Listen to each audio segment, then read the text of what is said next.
I want to put forward to us today is, do we have different gospels? You know, we look at society around us. Society is divided. I mean, it doesn't take much to realize that. We're divided economically. You go any town, any village, you're going to have the poor part of town, you're going to have the middle class part of town, you're going to have where the rich folk live. Yes, you do. Yes, you do. And it's sad to say we're divided racially.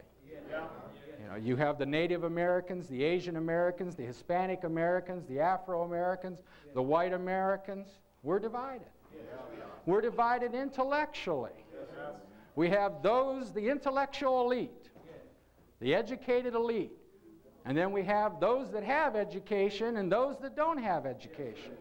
And those that have education say to those that don't have education, you don't have enough sense to run your own lives. I appreciate what the brother said this morning about he was talking to the wrong end of his child. You know, the educated elite tell us we don't have enough sense how to raise our children. You're not supposed to spank your children anymore. You're not supposed to discipline them. Well, brethren, I tell you, God's disciplined me a lot of times. And my dad disciplined me a lot of times. And he disciplined my brothers. And discipline isn't always pleasant. But there are those that say, we don't know. We don't have enough sense to teach our children. We don't have enough sense to tell our children about the relationship of a husband and a wife, so we've got to have health education and sex education classes in our school.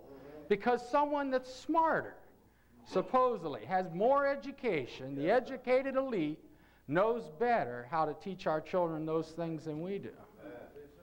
You know, brethren, we're also divided culture or religiously. We have Jews, we have Christians, we have Muslims, we even have Satanists.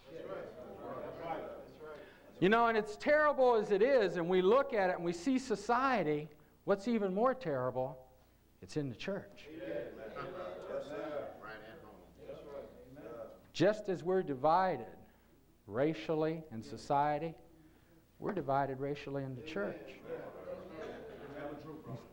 We have predominantly black congregation, predominantly Hispanic congregation, maybe a predominantly Asian American congregation, and then a predominantly white congregation.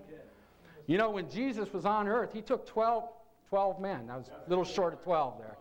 12 men. And you take like Peter. He was pretty impetuous. I mean, Peter was just jumping up and doing things, and he had to repent as fast as he was making mistakes.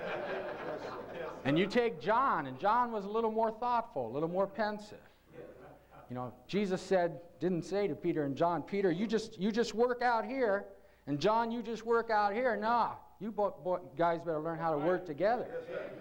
He took Matthew, and he took Simon the Zealot. Matthew was a tax collector, worked for the Roman government. Simon the Zealot, he was ready to pick up that sword. He wanted to fight that Roman government. Jesus didn't say, well, you do your own thing over here. You can be under one gospel, but you do your thing here, and Matthew will do his thing here. He says, no, you got to work it out. Brethren, we need to work it out. When we let culture dictate to the church, which is what has happened when our brethren have gone over to Garner and said, your culture, the culture in America is divided. The church in America is divided. It's no wonder my Ghanaian brethren and your Ghanaian brethren say, well, they've brought over the white man's gospel. Because we can't even get our own house right.